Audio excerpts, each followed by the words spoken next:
Buenas noches. Soy el cronista de lo inexplicable. Nos reunimos una vez más en este espacio, un refugio para las historias que se resisten a ser olvidadas, para los testimonios que desafían la lógica. El trabajo de un oficial de policía es, por definición, una confrontación con el lado más oscuro de la naturaleza humana. Se enfrentan a la violencia, la codicia, la desesperación. Están entrenados para leer escenas del crimen, para entender la mente de los criminales, para imponer el orden en medio del caos. Su mundo es uno de hechos, pruebas y procedimientos. Pero, ¿qué sucede cuando la evidencia no tiene sentido? ¿Qué pasa cuando el sospechoso no parece ser de este mundo? ¿O cuando la escena del crimen es el epicentro de un mal que ninguna ley puede procesar? Los agentes del orden, en su deber de proteger y servir, a veces tropiezan con realidades que su entrenamiento no contempló. Se convierten en testigos de un horror que no deja huellas dactilares, un miedo que no puede ser archivado en un expediente. Las crónicas que he recopilado para Historias para no dormir provienen de las filas de la Policía de México. Son relatos de oficiales que, en la soledad de su patrulla o en la investigación de un caso, se encontraron con que el verdadero enemigo no siempre es de carne y hueso. La siguiente historia es una de las más extraordinarias y detalladas que he recibido.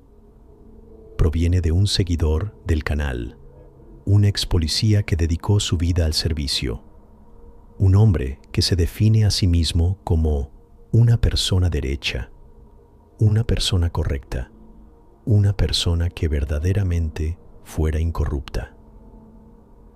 Su relato, que transcribo con la máxima fidelidad, trata de una serie de reportes en un cementerio que lo llevaron a cuestionar la naturaleza misma del bien, del mal y de la propia muerte. Nuestro narrador, a quien llamaremos Rubén, nos cuenta que, durante su tiempo en servicio, siempre intentó ser un elemento ejemplar. Sin embargo, recuerda 3 casos específicos en los que, a propósito y con plena conciencia, dejó ir a personas que debería haber puesto ante la justicia. La historia que nos ocupa es uno de esos casos. Todo comenzó con una serie de llamadas que reportaban vandalismo en el panteón municipal. Noche tras noche, alguien entraba al cementerio y causaba destrozos. No eran simples grafitis. El perpetrador estaba rompiendo lápidas y, lo más extraño, excavando tumbas. La descripción del sospechoso era siempre la misma: un joven de unos 25 años que parecía estar totalmente fuera de sí. Después de varios reportes fallidos, en los que el sujeto lograba escapar, Rubén decidió encargarse del caso personalmente. Una noche, él y su compañero se apostaron cerca del cementerio. Poco después de la medianoche, recibieron el aviso: el sujeto estaba dentro de nuevo. Rubén y su compañero entraron al panteón con sigilo. El lugar, de noche, era un laberinto de cruces y sombras. El silencio era casi absoluto. A lo lejos, escucharon el sonido de una pala golpeando la tierra. Se dirigieron hacia el ruido, moviéndose con cautela entre las tumbas. Lo encontraron en la zona más antigua del cementerio. Estaba, en efecto, escarbando una tumba con una furia desesperada.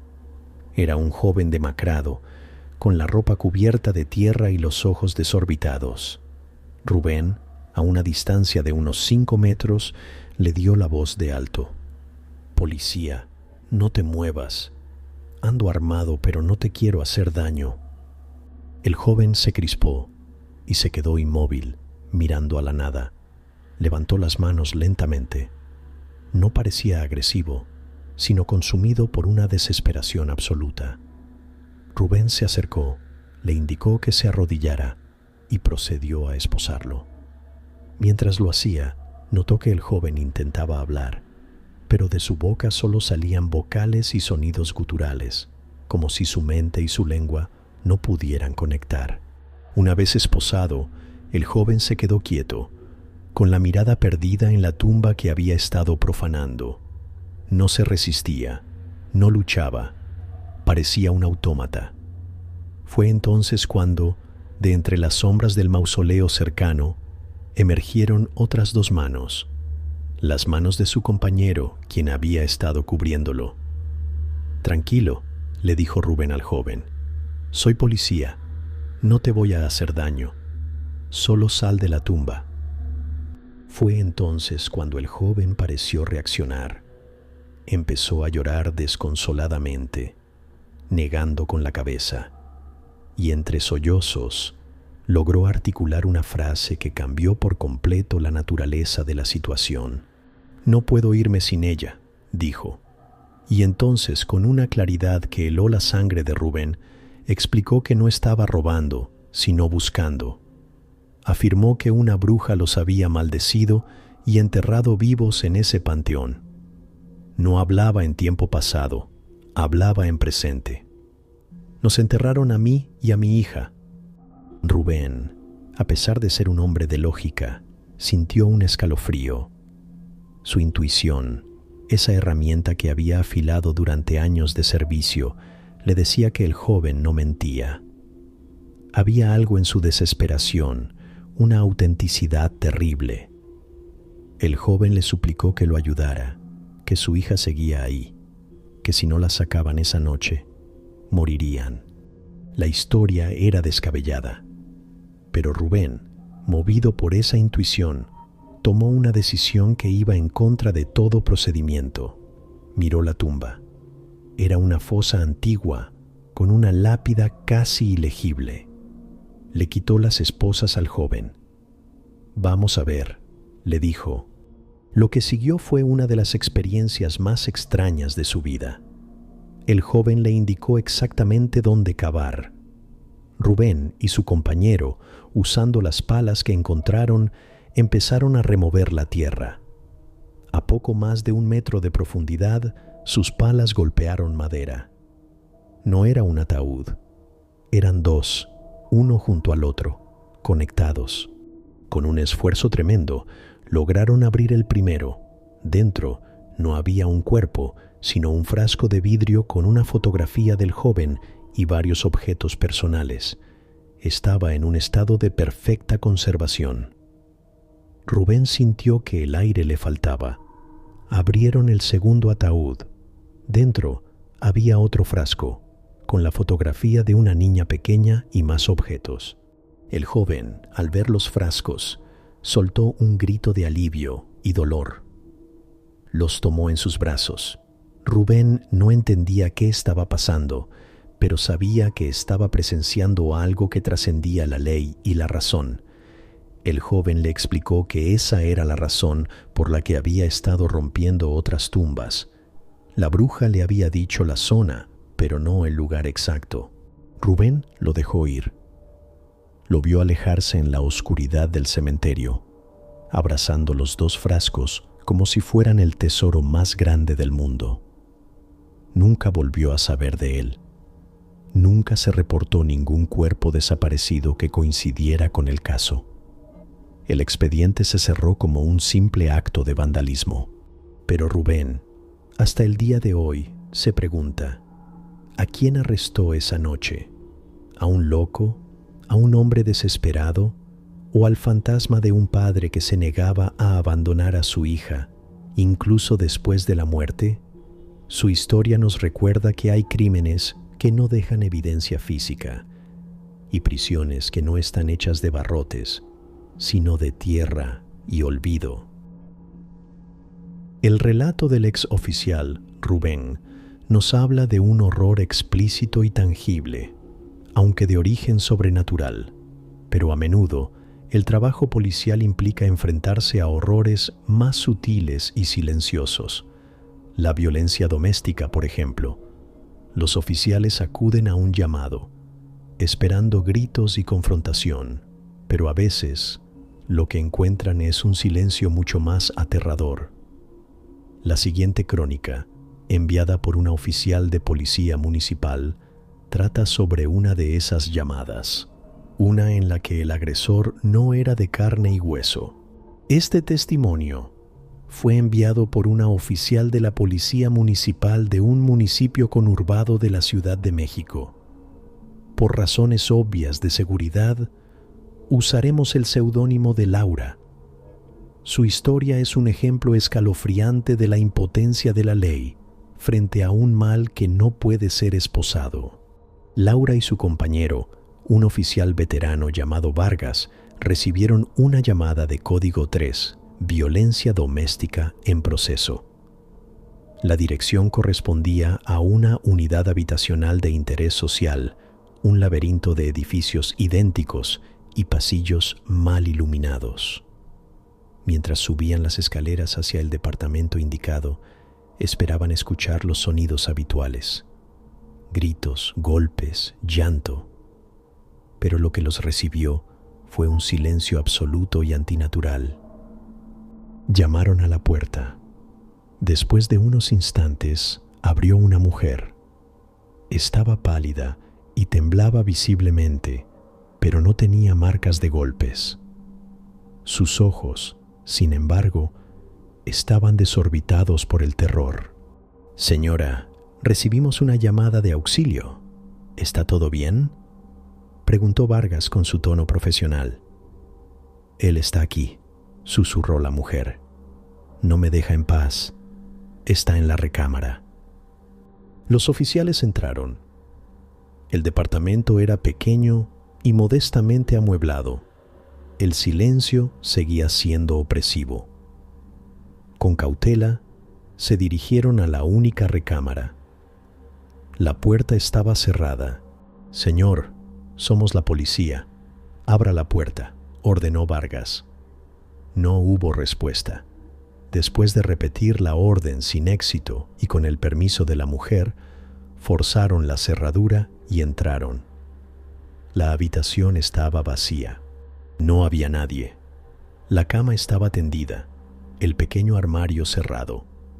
La única ventana daba a un patio interior y estaba cerrada con barrotes. No había dónde esconderse. Vargas, visiblemente molesto, se giró hacia la mujer. «Señora, esto es una broma. Hacer reportes falsos es un delito». Pero Laura notó algo. La habitación estaba helada, con un frío que no correspondía a la noche templada. Y había un olor a humedad y a metal oxidado, como a sangre vieja. «No es una broma», sollozó la mujer. «No lo ven, pero está aquí. Lo escucho, en las paredes». Justo cuando decía eso, Laura lo oyó. Un sonido bajo, un rasguño que parecía venir del interior del muro que estaba junto a la cama. Luego un susurro, una voz masculina, llena de ira, que decía cosas terribles, amenazas y obscenidades. El sonido se movía, recorriendo la pared de un lado a otro. Vargas también lo escuchó. Su rostro perdió el color. Desenfundó su arma instintivamente, apuntando al muro. «¿Quién está ahí?», gritó. El susurro se convirtió en una risa baja y cruel que parecía venir de todas partes a la vez. Los focos del departamento parpadearon y se apagaron, sumiéndolos en la oscuridad, rota solo por sus linternas. La mujer gritó, acurrucándose en un rincón. Laura, con el corazón en la garganta, intentó calmarla. Le preguntó quién era él. La mujer, entre sollozos, le contó la historia. Se había mudado a ese departamento hacía 6 meses, huyendo de un ex esposo increíblemente violento y abusivo. El hombre la había encontrado, pero en lugar de confrontarla, se había suicidado en el estacionamiento del edificio una semana antes. Desde entonces, el acoso no había terminado. Había empeorado. La presencia de su ex esposo, afirmaba, se había quedado en el departamento. No lo veía, pero lo sentía y lo escuchaba. Movía los objetos, escondía sus llaves y por las noches susurraba amenazas desde el interior de las paredes. Le describía cómo la mataría, cómo la haría sufrir. Era una tortura psicológica incesante. Mientras la mujer hablaba, una de las sillas del pequeño comedor se arrastró por el suelo, moviéndose sola. Vargas, un hombre que había visto de todo en las calles, estaba sin palabras. Él y Laura inspeccionaron el departamento. No había signos de entrada forzada. No había huecos en las paredes. Era estructuralmente sólido, pero la presencia era innegable. El frío, el olor, los sonidos. ¿Qué podían hacer? ¿Arrestar a un muro? ¿Ponerle una orden de restricción a un eco? Su protocolo, su entrenamiento, todo era inútil.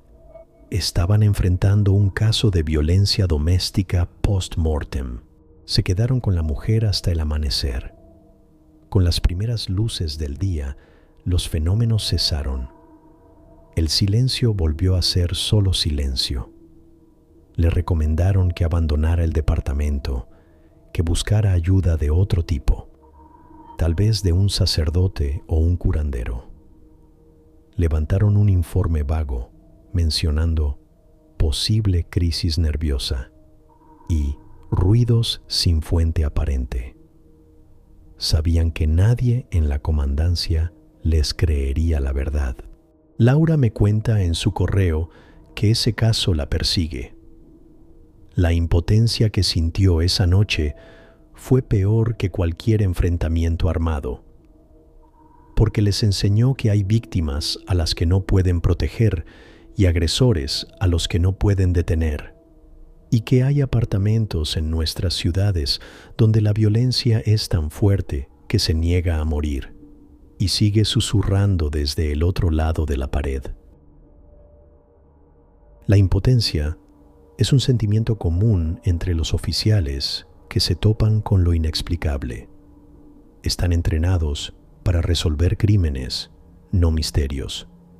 La siguiente crónica es sobre un caso que nunca se resolvió, un expediente que oficialmente no existe, y sobre un detective que, persiguiendo a una persona desaparecida, se encontró en medio de una red de brujería que opera a plena vista, en los lugares más inesperados de nuestro país.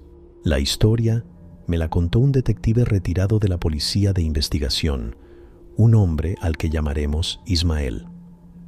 Durante su carrera resolvió docenas de casos complejos, pero hubo uno, un caso de persona desaparecida, que lo obsesionó hasta su retiro y que, según él, nunca podrá ser cerrado porque el crimen no se cometió bajo las leyes de este mundo.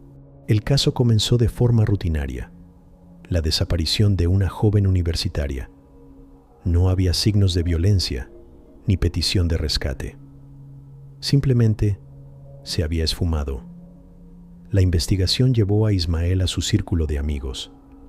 Uno de ellos, después de mucha presión, confesó que la joven se había involucrado con una persona equivocada. No un criminal, sino un hombre mayor, casado y con mucho poder, un empresario conocido por su devoción pública a la Santa Muerte.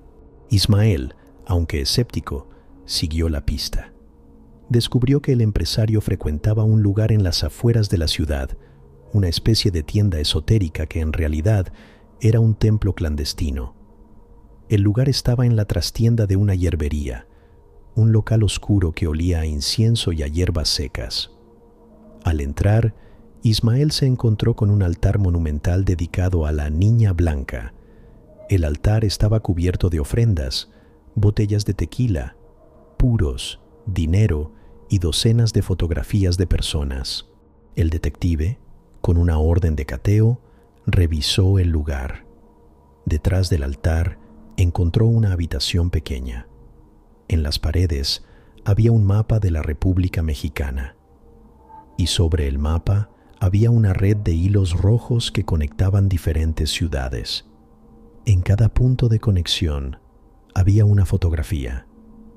La mayoría eran de mujeres jóvenes, y en un rincón encontró la foto de la chica desaparecida. Junto a la foto había una estatuilla de la Santa Muerte y una serie de objetos que le helaron la sangre: cabello, uñas recortadas y un pequeño trozo de tela que parecía proveniente de la ropa de la víctima. Era la evidencia de un ritual, un trabajo de brujería muy poderoso. Ismael interrogó al empresario, quien negó todo con una sonrisa arrogante. Interrogó a la dueña de la hierbería, una mujer que parecía saber mucho más de lo que decía, pero ambos tenían coartadas perfectas. No había evidencia física que los vinculara con la desaparición, solo la parafernalia del ritual. El caso se estancó, pero Ismael no se rindió. Empezó a investigar las otras fotografías del mapa. Descubrió que varias de esas mujeres también estaban reportadas como desaparecidas en diferentes partes del país. Casos sin resolver, sin pistas, sin cuerpo. Todas jóvenes, todas hermosas, y todas, de alguna manera, habían tenido contacto con el círculo del empresario. La investigación lo llevó a un submundo que no conocía, un mundo de padrinos y madrinas, de rituales en cementerios a medianoche, de pactos y sacrificios. Descubrió que la red del empresario no era para el narcotráfico, era una red de trata, pero no de personas, sino de suerte y esencia vital. Según un informante aterrorizado, el empresario y su grupo cazaban a jóvenes con una luz especial. A través de rituales de brujería, les robaban su suerte, su juventud, su energía vital, para transferírsela a sus clientes, políticos, artistas, criminales que buscaban protección y poder. Las víctimas no morían en el sentido tradicional, simplemente se apagaban, se convertían en cáscaras vacías, perdían la memoria, la voluntad y eventualmente desaparecían de la realidad misma, borradas por un poder oscuro. La historia sonaba a locura, pero mientras más investigaba, más sentido cobraba. Explicaba la falta de cuerpos, la ausencia de violencia física. El crimen era de naturaleza espiritual. El punto final para Ismael fue cuando una de sus informantes, una joven que había logrado escapar del culto, desapareció de un cuarto de hotel que estaba bajo vigilancia policial.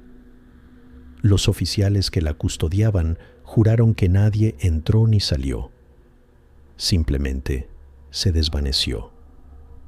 En la habitación solo encontraron un pequeño montón de polvo gris y el débil olor a flores marchitas.